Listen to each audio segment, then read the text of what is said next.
What's going on, everybody? You're listening to Point2Point NHL Recap Show, Season 2, Episode 30. I'm Pascal Proud, joined by Mark Haverlack. Today we're going to be talking about the finals preview. Unfortunately, not too much hockey going on right now as we're waiting for the finals to start up. But Mark, what's been keeping you busy with the no hockey over the past weekend?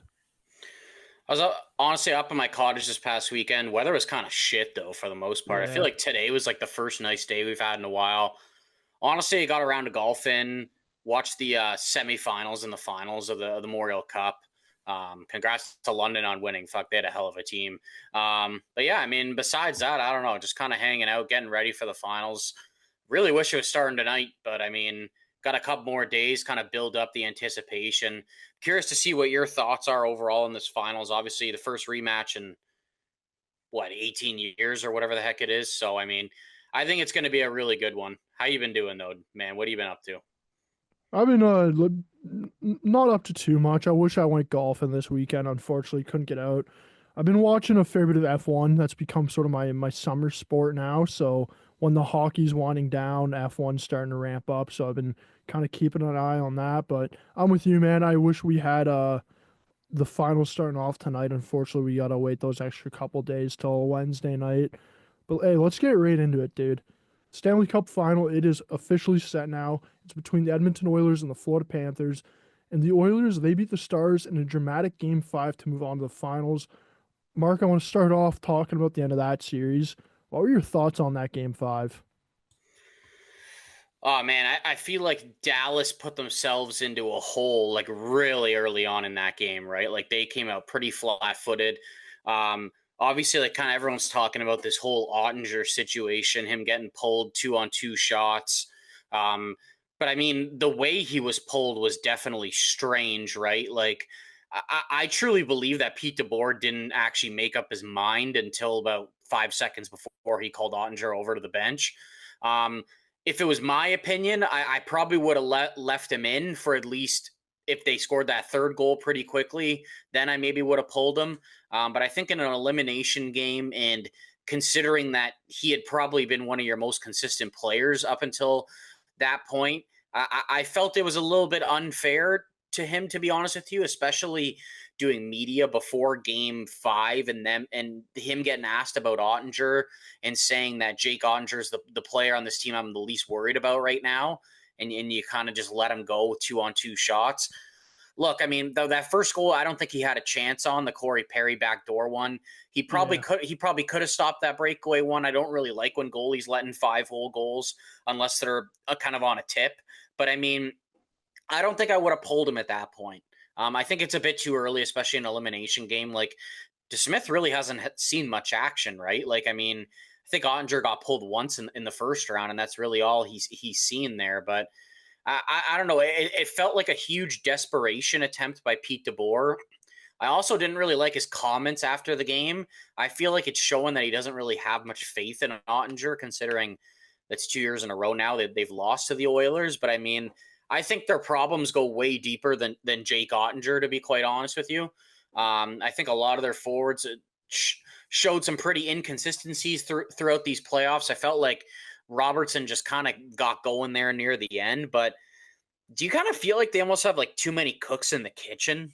Like there's so many guys that are skilled, and it was like I felt like besides Rantanen taking over a couple games, you'd think that like one or two of those guys could just like take the bull by the horns and almost like win you a couple games, right? But I mean, it didn't seem to happen with them.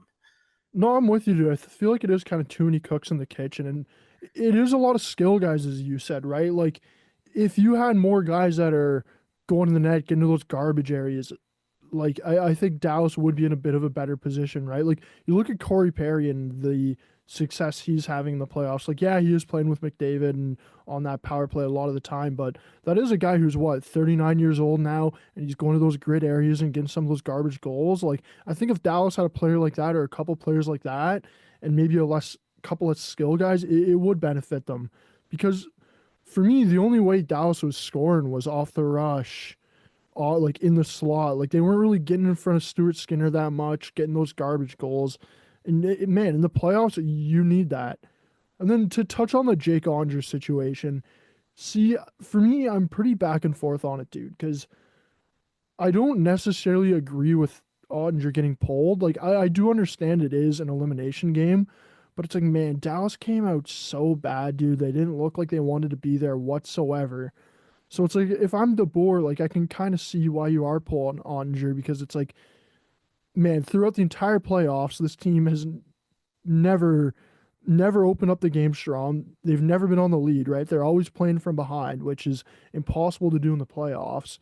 And then your team comes out and plays like shit to start off the game in an elimination game. It's like I feel like he was kind of pulling them to really boost that team. But then the big issue I have with that whole pulling him situation was the stuff you said post game. The oh he Stuart Skinner's beaten him X amount of games in the past couple of years, right? It's like I understand if you're pulling him, I think you can maybe explain that. But then those comments after the game, I think DeBoer's sort of dug himself a big hole with this whole scenario. Like even even that timeout when he was pulling Onger, like did you see the entire bench there? Or no, when he Like was after talking? that he actually got pulled, or like before he got pulled? So it was, I don't know if it was after or before, but it was when he was getting pulled and he called the timeout there. And he was basically on the bench. All the players were in the huddle and he was kind of yelling, like, whatever, like, let's get going, boys. But dude, I looked at all of those players and man, not one of those players was looking at the board. All those players were just like, dude, they look like they were in their own universe, bro. Like, that looks like a team, man, that quit on their coach in an elimination game.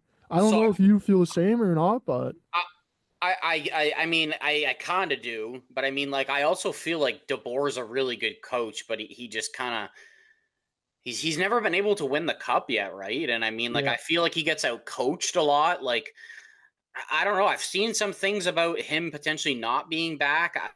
I don't know if I really believe that. I feel like he might get at least another shot. They've been to three straight conference finals. Um, like I mean, we're not really talking about Brendamore going anywhere, right? Like it's Yeah. kind of the same situation. I feel like, but I don't know, man. I think that they're gonna have to do a little bit of a roster shakeup. Like not nothing too like crazy. I did see today that some teams have been calling about Jason Robertson and they've actually been entertaining offers. I don't really know where that's gonna lead to. To be honest with you, maybe with Rantanen now, they feel like Robertson's more expendable and they've kind of seen enough of a playoff sample size. And I guess maybe they're not thrilled with him, right?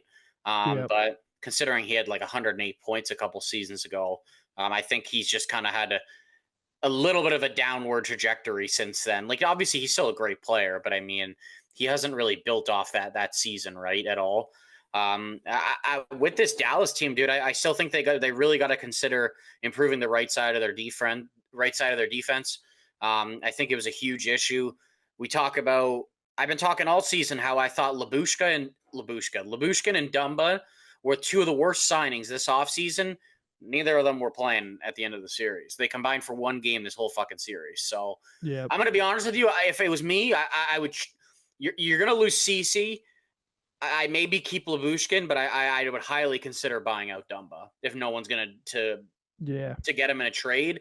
They don't really have a lot of cap space to work with. They need to sign a couple forwards, and I don't think they can go in with the same right side defense, dude. They need a right-handed shooting defenseman that's good. They don't need Miro having to play the left side, right? Like I like Lindell, Harley, and Heiskanen a lot, right? But the right side of their defense is so thin, man. Like it's like you almost like can't believe that it even gets you to the conference finals, right? Like I thought CC like he was decent earlier in the playoffs, but I felt like he got super exposed in that series against Edmonton because obviously they played with him, right? They know his tendencies and they know where his weaknesses are. So they're still in a good situation, obviously, going forward. Like, I wouldn't be surprised to see them back in the conference finals again. But, I mean, something's missing right now with them and trying to win, right? Like, they do have those gritty players in Marchment and Jamie Benn, but it doesn't really seem like they're being difference makers when the time Yeah. matters, right? Like,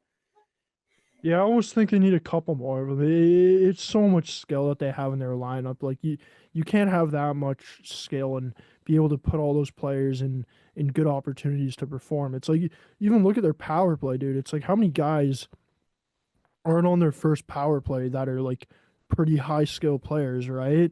And it's like those are I think those are the types of players where on Dallas where it's like, okay, maybe those guys are expendable and you go out and you kind of look for something else, whether it's like a Philip Deneau type of player, right? Because it's like you look at their centers, dude. They got Hintz, Johnson, and then Duchesne. It's like I don't know, maybe one of those guys you go out for more of a like a matchup guy because Wyatt Johnson was the matchup guy in the playoffs, and it's like I don't really know why you're doing that because it takes away from his offensive upside so much when you're throwing him out, having him be the Sasha Barkov of Dallas, right? Like, go and get a defensive guy for that. You don't need Matt Duchene as well, right? I think I'm with you though, dude. I like Dallas. I think they could be back at the where they are right now next season, but if they make some changes, especially that right side, they could have some success, pardon me, in the playoffs next year. Let's move on and let's talk about the finals now. Of course, Wednesday night it all kicks off. The game is going to be in Edmonton. Let's start off with the Canadian team, Mark. What do the Oilers need to do to win the Stanley Cup? Yeah, dude, this is going to be a super entertaining and a super tough series, I think, for both teams overall. But with the Oilers, dude, I look at them. There's a lot of factors that are going to contribute to them winning a Stanley Cup. One thing I just look at that they're going to have to probably maybe get out of their comfort zone a little bit is forechecking. I mean, they lost probably one of the best forecheckers in the NHL in Zach Hyman, right? I'm looking at some other guys to kind of step up and take that role. I actually do believe that it's going to be like a team unit that is going to start doing this. And I think we're going to see a team that's almost like playing Florida-like style. Honestly, one guy that I think needs to step up a ton, and I by no means have I think he's been bad in these playoffs, but honestly, I think a guy like Vasily Podkolzin can make a difference in this series. A Yeah, depth guy, he's tough, he hits, he blocks shots, he's committed to playing defense. He was a highly touted prospect, dude. I remember when this guy was drafted to Vancouver at 10th overall, I thought they got an absolute steal. He hasn't obviously turned out that way, and he's been more of a bottom six guy, but he's played somewhat with Draisaitl. He's played up in the top six. I expect a guy like that to kind of make a bigger impact, maybe not on the score sheet, but overall in the series, physicality. Honestly, dude, I have been so surprised at the way a guy like Kasperi Kapanen's been playing. He's been literally yeah, he's been holding himself phenomenal. in the lineup. He's been playing with Leon Draisaitl. Obviously, like Arvidsson and Skinner haven't seen too much time here. I'm really curious to see who's going to come out of the lineup next game. I'm assuming it's going to be Arvidsson. With Skinner scoring last game, and it looks like Connor Brown's back. That's another guy that I think is going to be filling a huge forechecking role, dude, is Connor Brown.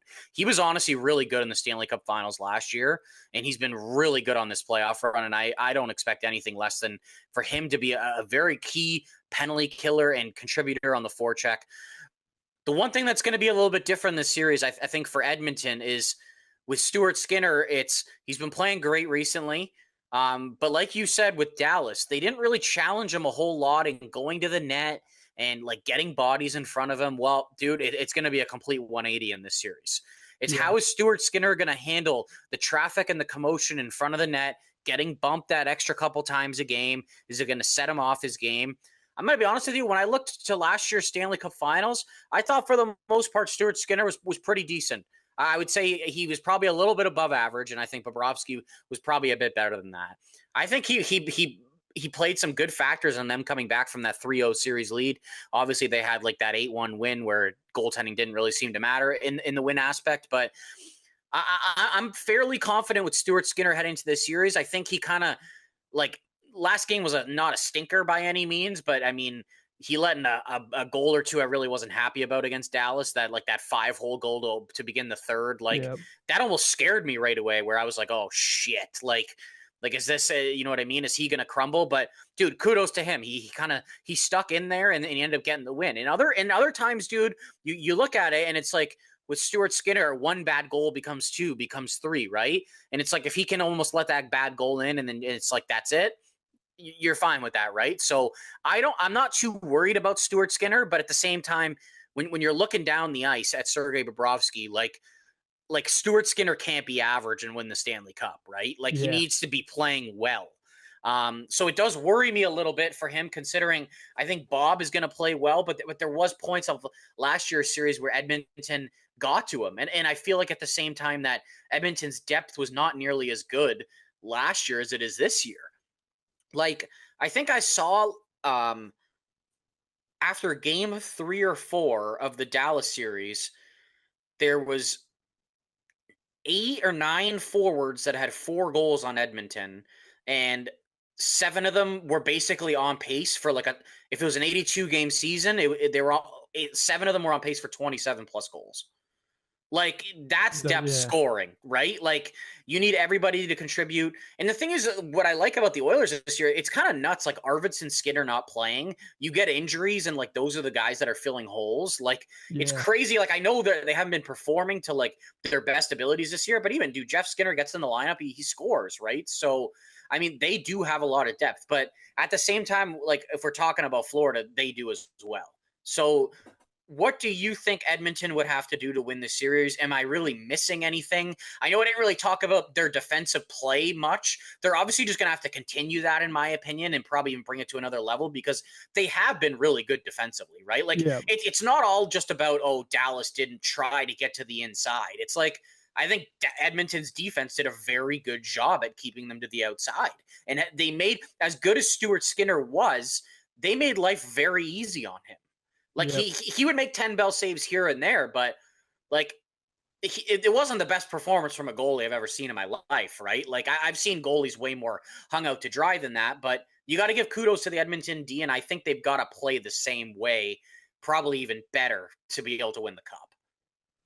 Yeah, for me, when I look at this Oilers team and where I think they need to really have success to be able to win the Stanley Cup is I want to see Stuart Skinner take his game to another level, as you said, right? Because I think he has been reliable so far throughout the most recent part of the playoffs, but Florida's a whole other beast, right? Sam Bennett, you've already seen it twice in 2 different series where he's gone in and basically plowed over a goalie, right? Like you're gonna have a lot more traffic in front of you with your Stuart Skinner. So I do want to see how he reacts to that because if he can keep on playing how he has been playing the last 2 series when Florida's doing that, I think that gives Edmonton a great chance at winning the Stanley Cup.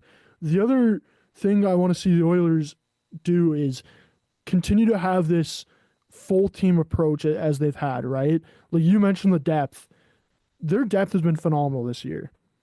I do like Florida's depth, but I think if Edmonton can continue to get the depth scoring that they have had throughout the playoffs, I think they kind of have a bit of an edge there. And then the last main thing that I really want to see is I don't want to see the Oilers get into all this extracurricular stuff after the whistles. Like, and when I say that, I'm not saying that I don't want to see them get into scrums at all. I don't want to see them getting pushed over by Sam Bennett and that stuff, right? But I don't want to see them taking unnecessary penalties, right? Like if Florida's already going to get a penalty, don't and then they're trying to grab the extra guy to make it 4-on-4. Like, don't get engaged in that. This team has a great power play. If Florida's going to be taking dumb penalties here and there and putting Edmonton on the power play, like you got to capitalize on those power plays, and you can't go back and do something dumb and make it even strength and take away that opportunity to get 29 and 97 on the ice. Because if those guys are on the ice for the power play, like it's like a 50% chance they're gonna fucking score, right? So get those guys out there on the power play. Mark, looking at Florida now, what do you want to see with Florida for them to win the Stanley Cup? Yeah, like I mean, they're gonna have to play Florida Panthers hockey, which is they're going to have to get in on the forecheck. They're going to have to be super physical. They're going to have to get to the net because you're dealing with a goaltender who's playing pretty well right now. And I mean, they have shown in the past that they can get to good goaltenders, right? Like, Yeah, I think that they're going to have to play this shutdown type hockey, and you're going to have to minimalize Draisaitl and McDavid. Like the thing is, it's like I highly doubt that McDavid's going to go 3 games in this series again without a point. I feel like he might even be like a little bit better producing than he was last year. And part of that, like I feel like Bobrovsky is just going to have a huge role in this series. And I know the goalie talking about goaltending all the time, but I feel like people don't really realize how important it is at sometimes, Yeah. right? Like McDavid and Draisaitl are going to have chances, like as much as they are going to be like quote unquote shut down. Like you even see, like, dude, think about back to Game 7 last year. Like McDavid and Draisaitl barely had anything, right? And then do you remember that play with like 7 minutes left when McDavid was in front of the net? The pass went across the crease. It was like the one point in the whole game where Bobrovsky was out of position. McDavid like almost swiped at the puck and he missed it, and like that was the fucking chance, right, Yeah. to tie the game. So what I'm saying is like that was one of the only chances of the game to score, and it's like he could have scored, right? So it's like you're going to need Bobrovsky to come up big at times. And to be honest with you, you're going to need him not to be like shaky Bob. Like I know, and he's not like that a lot, but I mean, there was even points in that Cup final last year where he became shaky. And like, Yeah. the thing is, he rebounded for Game 7, which is really hard to do after losing 3 straight, right? But I just don't really see this whole Florida going up 3-0 again this year, right? So it's going to be a lot more consistency throughout the series from Florida. The things with the Panthers is I love is their D are playing really good now with Jones and Ekblad. Forsling still does not get enough credit from a lot of people considering the way this guy shuts guys down. And it's like their forwards are almost deeper than last year. And it's like you got Marchand on the third line. It looks like Lundell and Loistainen are playing. I just think that Florida's got so much depth on this team. And it's like, even if something's not working, it's like the way Maurice just subbed out his whole fourth line against the Leafs. It's like you got Boquist and Samoskevich and like Nosek sitting in the fucking press box, dude. So it's like you've got your options almost like the way Edmonton does. Like you're built where you've got almost 14 to 15 forwards and 7 to 8 defensemen, right? To be able to go on to win the cup. I don't really know if I have much more to add, and I know it's kind of like plain what I'm saying, but like a lot of people will know what I'm saying when they say like Florida's got to stick to their Florida Panther style hockey to be able to win, right? They don't want to get off their game. They don't want to get caught up in the whole McDavid and Draisaitl starting to dominate, right? And the thing was with Florida, dude, it's like the one big thing, it's like where they're probably outmatched is they got to move their fucking feet. Like they can't get caught flat-footed and still. Like it's crazy that Edmonton got a bit older this year. Like they lost McLeod in the offseason. There's no Broberg, there's no Holloway. But I'm not really convinced that they're that much slower. Like, do you really? Like they got Kapanen. Like you know what I mean? Like I don't think that they're like I don't look at Edmonton and they're like, oh, wow, they're like a way slower team than last year. Like even though they're older. Yeah, you got Skinner. Like Skinner's a really good skater. Even Connor Brown. Like Connor Brown last year compared to this year. Like Connor Brown looks so much more healthy and a lot more comfortable within his own body this year than he even did last year, right? So like, yeah, he is a year older, but with him being injured, like that's a guy that does look more back to him old self. He does look a bit more like a better skater compared to last year, right? For me, when I look at Florida, I know you mentioned the Bob thing, and you want to see Bob like have a good series. I also want to see the Florida Panthers defenseman maybe help out Bob a little bit more at times, because the one, like as good as Florida's decor has been throughout the playoffs, the one thing I kind of have noticed with them is they do give up. Like it seems like once a game they are giving up a breakaway or a really high danger scoring chance, right? Like in that Leafs series, you saw it a couple times there where Nyes would get a breakaway or Nylander got a breakaway, but Bob was bailing them out, right? I think in the Stanley Cup Finals, with how fast Edmonton is, I think their decor is going to have to be a bit more conservative with holding the line. I think because if you are getting those where you hold the line and you can't hold the line, it is a 2-on-1 and McDavid or Draisaitl out there, like that's going to be pretty hard for Bob to bail you out a couple times throughout the series doing that, right? So that is the one area where I do want to see their defense improved. But I am with you as well. Like Bob still does have to bail them out every once in a while because, like, look, the great goalies do that in the playoffs for their teams. And For sure. And that's what I mean too, right? It's like people don't realize it's almost like, what do you have to do to win? It's like shut down McDavid. It's like, dude, it's not.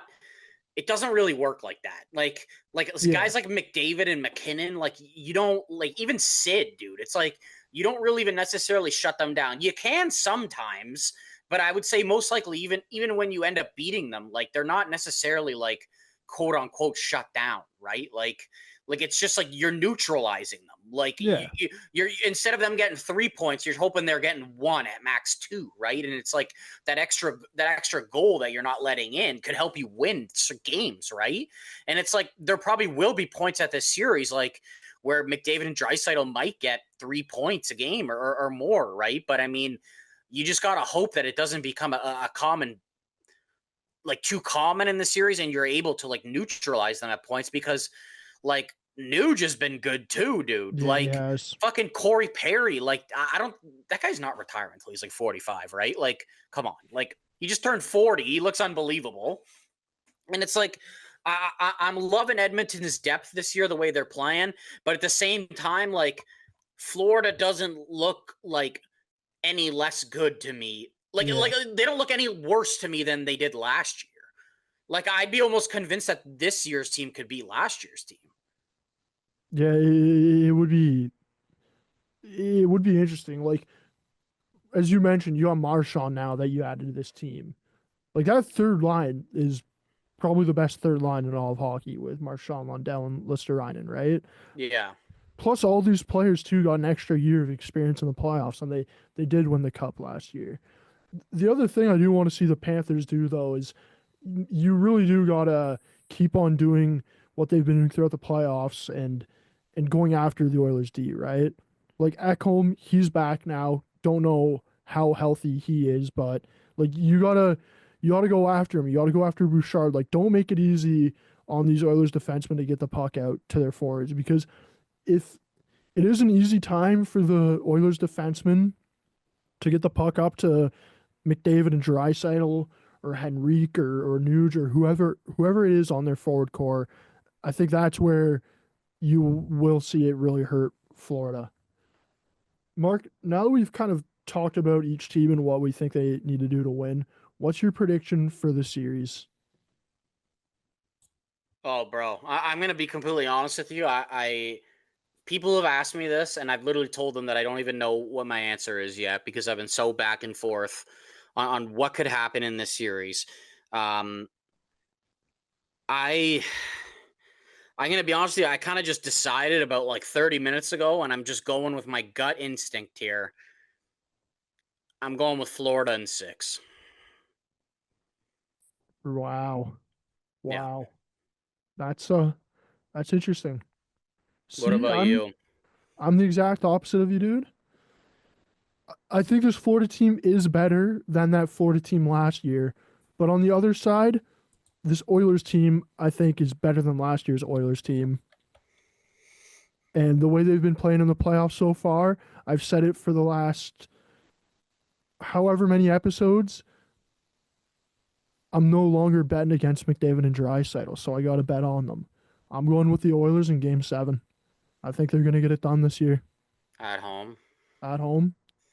First cup. See, that's why I picked six. Is I don't know if Florida could do it on the road. I Yeah. mean, like they probably could realistically, but I'm gonna be honest with you. The real thing that just set me over the edge, dude, was the no Hyman. The Noel Hyman's a big That's thing. what worries me a ton, and it's just like, what if they get to Skinner, right? And he just starts Yeah. going on this downward trend. And it's not like he can't play good and Bob can't play bad, but it's just I'm going off past experience and like a little bit of recency bias. Like Skinner's been hotter. I mean, as of late, the last couple games, but I mean, even longevity in the playoffs. Like I'm giving it to Bob, Yeah, even from without a earlier doubt. this year, right? So, dude, it's not like it's like I was back and forth on this decision, and even saying 6 games doesn't.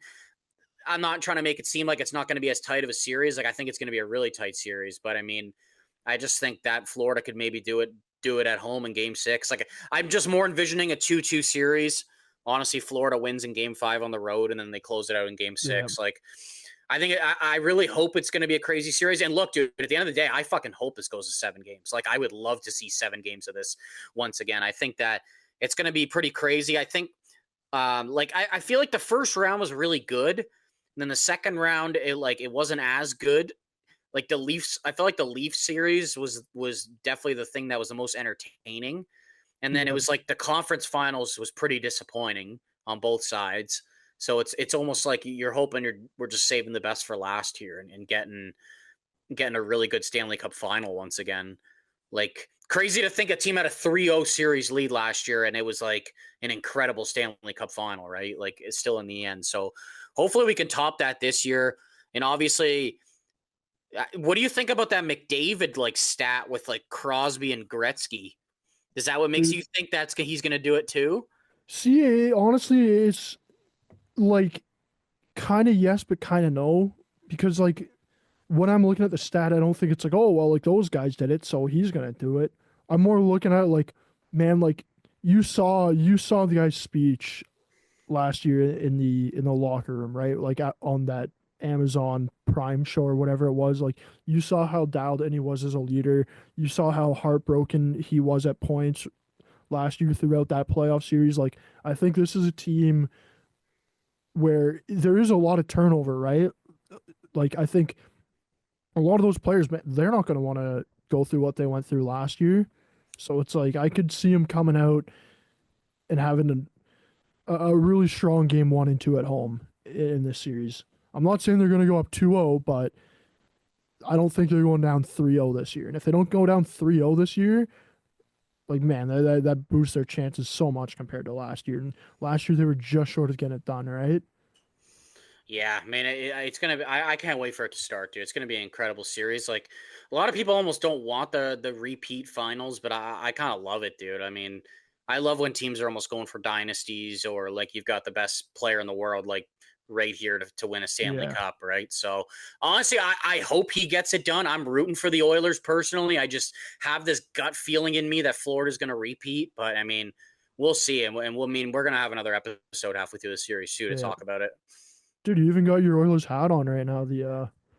I mean, It's like navy blue and in the orange, I orange. I think. know. I Yeah. just bought this on the weekend, and I'm like, it's actually a good time. Just rep the Oilers, even though it's not an Oilers hat. But I mean, Before we wrap up the podcast, though, we just got a little bit of news to talk about with the other Florida team. Yanni Gourde, he's signed a 6-year deal to remain with the Tampa Bay Lightning.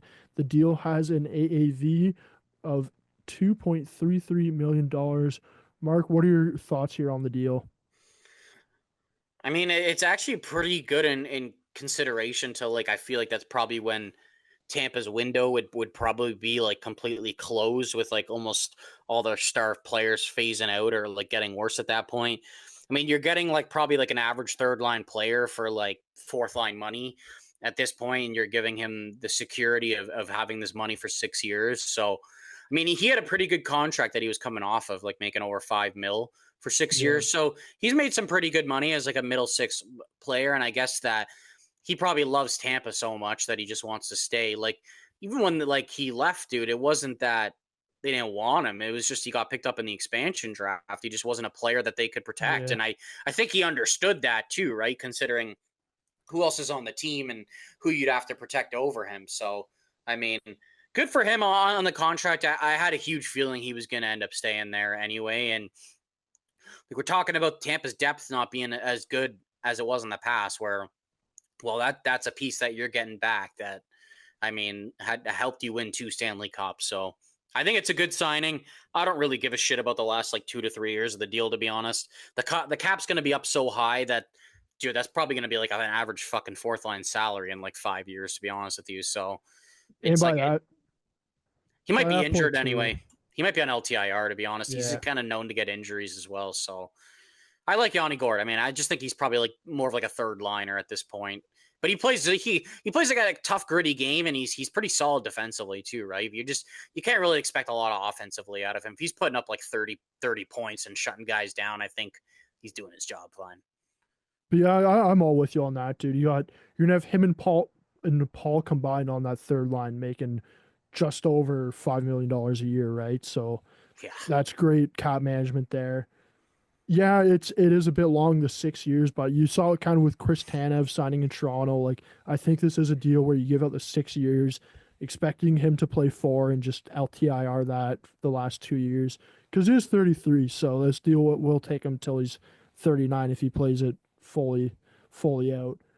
But it's good to see him getting the bag and to see Tampa getting a good player on a good deal. Before we wrap up, I was kind of thinking about this a couple days ago, and I know there was even a couple more signings today, and like Marcus Johansson re-signed, Yeah. Tyler Clevin re-signed a couple days ago, Boquist, Palmieri's going back, and even Tyson Forrester with Philly.